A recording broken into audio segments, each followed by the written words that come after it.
I have a dream. I am traveling with Doctor Who and his TARDIS. For those of you who are not Whovians, Doctor Who is a reluctant, bumbling, self-centered, always arrogant, and occasionally lovable hero. He travels through time and space across the universe, and he has done so in the popular BBC television series for the past 50 years, and there have been some dozen or so actors that have played Doctor Who. Sometimes Doctor Who, himself a creature from a distant planet, but shown to us in human form, sometimes Doctor Who intervenes in the affairs of other planets he visits or of our own Earth to fight injustice and to destroy evil. And sometimes Doctor Who stands by and does not. Now, outwardly, Doctor Who's spaceship looks like a typical telephone booth, if you remember those. Well, this is one of these things they have apparently in England, a police telephone booth.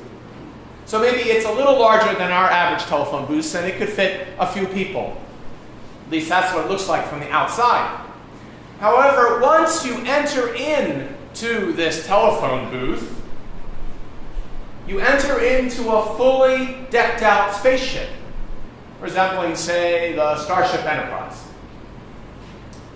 Doctor Who and his companions travel to the ancient and near past, to the present, and they travel to the future.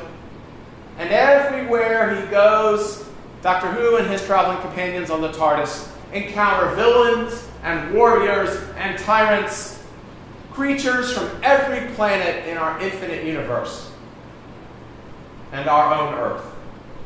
And sometimes these alien leaders and these military fighters are fighting against each other, and sometimes they just want to kill and to destroy the entire planet, including our own Earth. And that planet could be millions and millions of light years away, or could be right here. And why? Just because. Hatred, ignorance, violence, greed, power, stereotyping the other aliens, all of these toxic motivations keep the various warriors attacking and fighting. All of these horrors keep Doctor Who and his traveling companions depressed and overwhelmed and sad and helpless. And yet, by some mysterious grace, Doctor Who and his travelers also regularly transcend their very understandable worries and anxieties. And periodically, this band of merry travelers, periodically they stand up to injustice and they fight evil with a sense of humor and sarcasm and irreverence, but they stand up with fierce courage to fight all that threatens the very existence of the universe. Now, in my dream, Doctor Who and his companions travel to an American street in a nondescript city. And there, Doctor Who sees a police officer shooting and killing a young black teenager, and it is the year 2016. And the crime of that young black boy? Caught hanging out while being black. And the people on the TARDIS time machine cry and they mourn the injustice and the violence. Now, as often happens, the TARDIS moves on quickly, and the ship seems to have a mind of its own. And so the TARDIS then whisks Doctor Who and his friends off to another nondescript street in the countryside of the United States. And this time it's clearly the 1950s, and the police are pummeling and then arresting some young black boys. And the crime of those young black boys? Caught being black while riding bicycles. And once more, the residents of the TARDIS mourn and rage and cry and feel helpless. But They don't have too long, because then the TARDIS takes them off again on a new journey. And this time, Doctor Who and his traveling companions and the TARDIS arrive in 1830. And it is Middleton Plantation, a place that still exists today, just outside of Charleston, South Carolina. You can visit it. It has beautiful, beautiful gardens. Although I wouldn't go in the spring if you have allergies, because it's deadly then. But they're gorgeous gardens. And there is Arthur Middleton, the White Lord of the Manor, the owner of the plantation, and he is whipping a young black boy. And the boy's crime? Caught being a black slave and not shining Master Middleton's shoes well enough. I know Arthur Middleton. I grew up staring at his serious mug in one of numerous portraits on the walls of my childhood home. Because I am the great-great-great-great-grandchild of Arthur Middleton,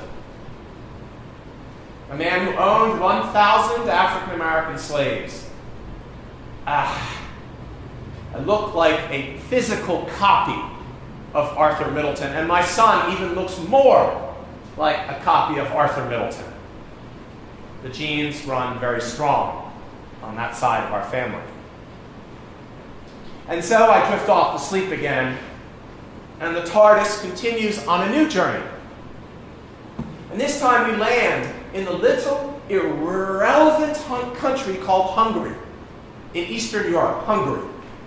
And it is 1880, and the police are shooting and screaming in that completely unintelligible Hungarian language, and they're screaming at a young man as he runs around a building corner. And the crime of that young man, caught being a Jew. And this particular Jew is named Hentzi Sermon. And he is my great-grandfather on the other side of my family. And he is fleeing another mass murder, another pogrom against the Jews, just because he and his family and village members were Jewish. And so my great-grandfather, Hentzi Sermon, survived, and so did his son Istvan, my grandfather, and so did old Hentzi's grandson. He also survived, and that's my father, Peter. Peter survived the Auschwitz and Holocaust, and so I am the son of a Holocaust survivor, and here I am today, the next Hentzi Sermon, preaching to you. And then I wake up in a cold sweat and I'm in the pulpit. No, that's not part of the dream. Then I wake up in a cold sweat and I dry off and I promptly fall back asleep again. And the dream continues, and Doctor Who's time machine takes me to Minnesota and then to Louisiana. And we see the police killing 2 black men, Philando Castile and Alton Sterling. And it is just another week in the year 2016. And Philando and Alton were good men, loved men, American men who got caught. And their crime? What's their crime? Being black. And millions throughout the universe cry out in despair and outrage and depression and helplessness. Why? Why? And then another part of the dream. And the TARDIS whisks us off again. And this time, Doctor Who and all of us arrive in Dallas, Texas, earlier this year, 2016. And there, on the streets, are several thousand people, black and white, young and old, marching in a very peaceful protest against police brutality. And some of the protesters and the police officers even pose together, black and white, all smiling for a picture that makes it into the papers. And then, pow, pow, pow, pow! And from a distant roof, a storm of rapid bullets descends, and 5 police officers fall dead. and 7 more police officers are wounded, and 2 civilians are also wounded. Good, honest, brave, peacekeeping officers of the law die, trying to protect black and white and everybody in between. Lorne Ahrens, Patrick Zamarapia, Michael Smith, Michael Kroll, and Brent Thompson. 5 police officers, all dead. Just because they were caught in the line of duty. Just because they were caught being police officers. And the universe once more shakes in horror and outrage. Now, if you ever watch Doctor Who, you know that there's a very important person who travels with him all the time in the TARDIS. And she is replaced by different actresses over the years, but who is it? It's always a beautiful woman, because Doctor Who is Doctor Who. He likes to travel with a beautiful woman. Never goes anywhere without her. There are also a few other travelers on board this TARDIS ship, joining me for our whirlwind tour. And this dream, which is now, in my head, a full nightmare, continues. And Doctor Who and the TARDIS take us back 2,000 years to ancient Palestine. And as we approach a dusty street, we see a bloody figure writhing on the edge of the street. And this severely wounded man comes in the famous gospel lesson known as the Good Samaritan. And the Good Samaritan, as you know, is known for being good because he cares for this dying stranger on the side of the road. And so, the gospel passage talking about the Good Samaritan, it says that the stranger had been brutally mugged. He has a concussion and deep cuts and large bruises and sprains and swelling and maybe even some fractured ribs, and he's bleeding profusely and close to death and very weak and in shock. And this man, beaten up and left in a pulp, is abandoned by so many passerbys, as the story tells us. Abandoned to die a lonely death on the ancient streets of Palestine. Now, remember that we in the TARDIS have all been traveling around the world and throughout history. And so each of us brings to everything we see our own perspective, our own life experience, our own historical views. We each bring our own prejudices, our own lenses through which we understand and see the world. And that means that Doctor Who and all of the travelers on the ship with me look at the same bloody figure in the street on ancient Palestine. And looking at the same figure, we all see very different things. Doctor Who, because he's a kind of a sprightly character, jumps off the TARDIS and walks over to the face of the dying man and looks in his face, and he sees in the face of the dying man all of the African Americans who have ever been bullied or attacked by police or by authority, by white people, by my own great-great-grandparents, and perhaps by some of yours throughout all of American history. And then in the dream, I slowly come out of the TARDIS onto that ancient street of Palestine. And in the face of that agonizing man, I see police officer Michael Smith, a young police officer who is dying while trying to protect the citizens of Dallas, Texas, white and black and everybody in between. And then, as they always do, the beautiful woman sashays off the TARDIS, and she sees something very different as she looks at the broken body of the man struggling on the Palestinian street. She sees in that broken body the soul of America, beaten, bruised, and in big trouble. And then another one of our traveling companions emerges out of the TARDIS and into the sunlight of the Palestinian road. And he looks at the half-dead body lying there. And then he looks down and he sees that another man is walking and then jogging towards this dying man. And it's the Good Samaritan coming to the rescue to heal this gravely injured man.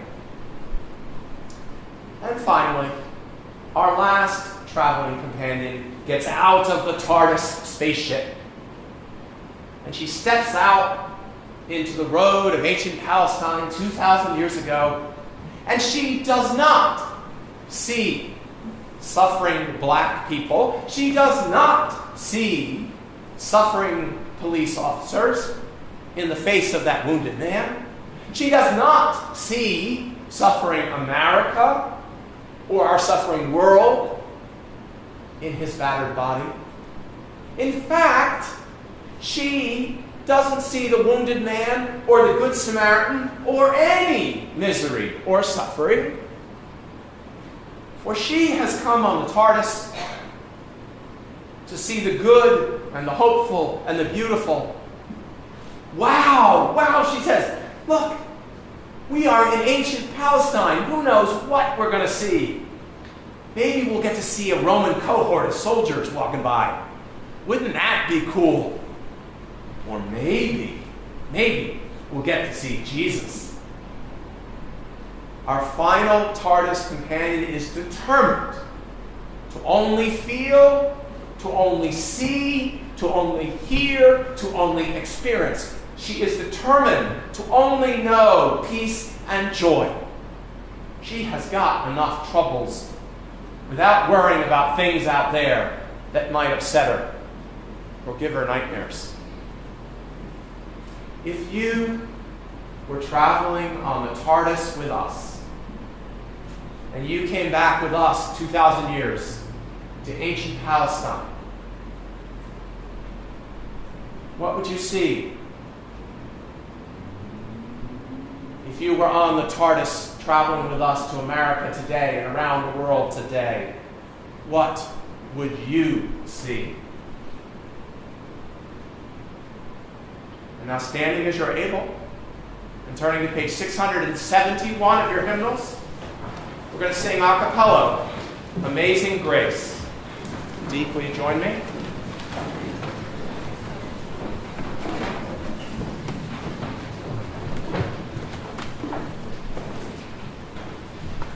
Page 671, a cappella.